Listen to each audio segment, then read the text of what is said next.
Welcome to your latest aviation news, the best place where you can get an in-depth compilation centering around the latest news all in the one location. In today's video, there's coverage on a new airline, the Airbus A220, an intriguing airline acquisition, and more, so definitely be sure to stay tuned.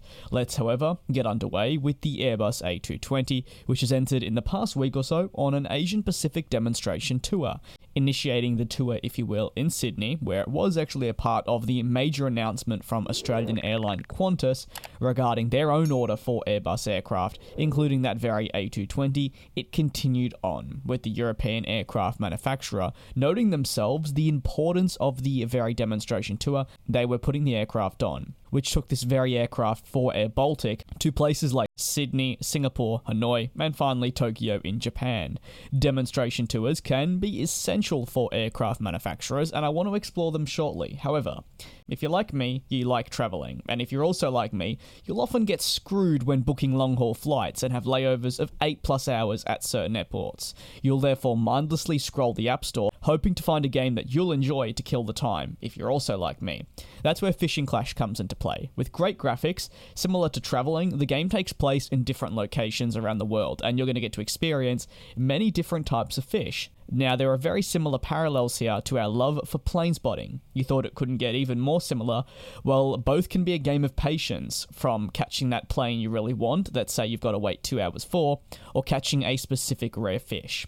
By upgrading your skills, you'll advance in fishing, and having played the game personally, I honestly did enjoy my time on it.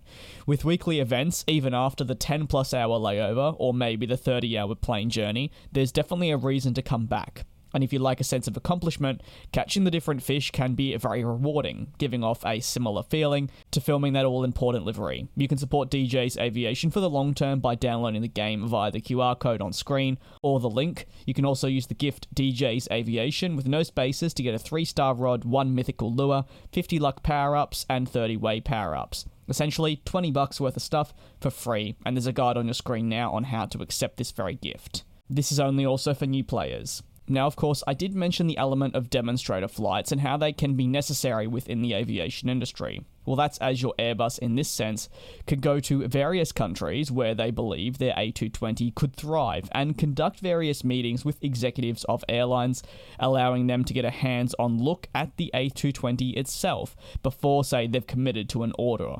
It's a tactic we've seen many times before. It definitely has its benefits.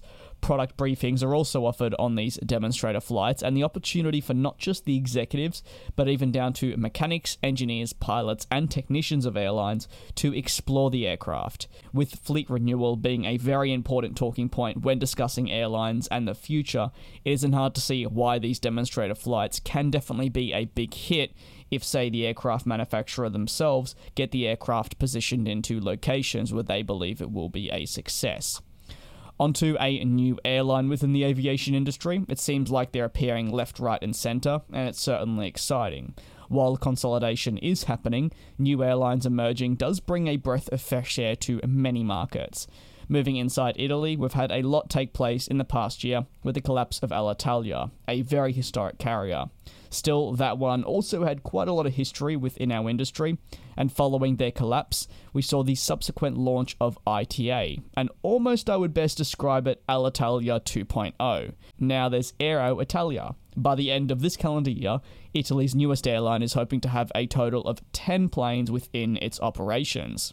Commercial flights will head towards other destinations in Europe, eventually North America, the Middle East, and so forth, with the destinations outside of Europe specifically coming later this year, as the plans do indicate that they wish to acquire new aircraft. At the moment, they're operating charter flights with the ever-reliable Boeing 737.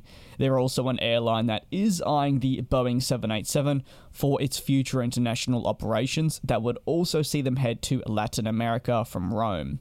It would also potentially give ITA a run for their money in the future if they're able to have a profitable business model, which, of course, is always a challenge.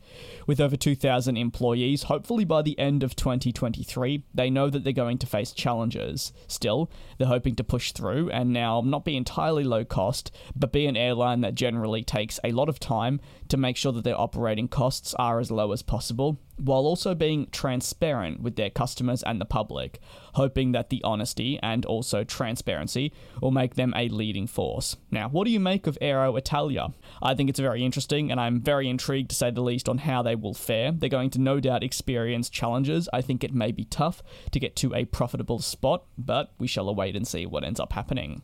Meanwhile, coverage now moves to our final topic. Now that's within the Australian aviation industry, with Qantas announcing through a release their planned acquisition and agreement for the services of Alliance Aviation, an existing Australian operator. Qantas believes that now, by acquiring the whole brand, it will allow them to tap into the Australian mining and resource sector. They've already been in partnership with Alliance following the purchase of a 20% stake in the airline back in February of 2019, and now, of course, they're upping it to 100%. In a deal worth 443 million USD, or AUD 614 million, the goal will be to better increase the services, growing on specific sectors of the market with their existing fleet that Alliance has. In a statement, the CEO of Qantas, Alan Joyce, said, "The resources sector continues to grow, and any new tender for the airline services will be very competitive. It makes a lot of sense for us to combine with Alliance to improve the services we can offer, which is a positive for both airlines as well as the travelling public. We've opened up several new passenger routes using up to 18 of Alliance's E190s, so bringing all 33 of these aircraft plus their crews into the Qantas group would really expand what we could achieve." What are your thoughts on Qantas making the steps required to be joining forces with Alliance Aviation? You can let me know down below. As we know, it is by no stretch of the imagination their very, very first groundbreaking development in the past week. They recently announced Project Sunrise formally, also the formal order of the A350-1000, and of course announced Project Winton, which is the replacement and retirement of their existing domestic aircraft, like your 717s and 737s, in favour of new narrow-body Airbus aircraft. Just a reminder before I head off to check out Fishing Clash in the description and in the pinned comment to help support me and what I do here on YouTube daily for all of you that may be tuning in to watch. And on top of that, if you have any thoughts on any of the topics I did cover in today's video, whether that be beginning right off the bat with the Airbus A220 demonstration tour, well, you can let me know down in the comments. Do be safe, do take care. Thank you so much for the support and making what I do here possible. It really, really does mean the world.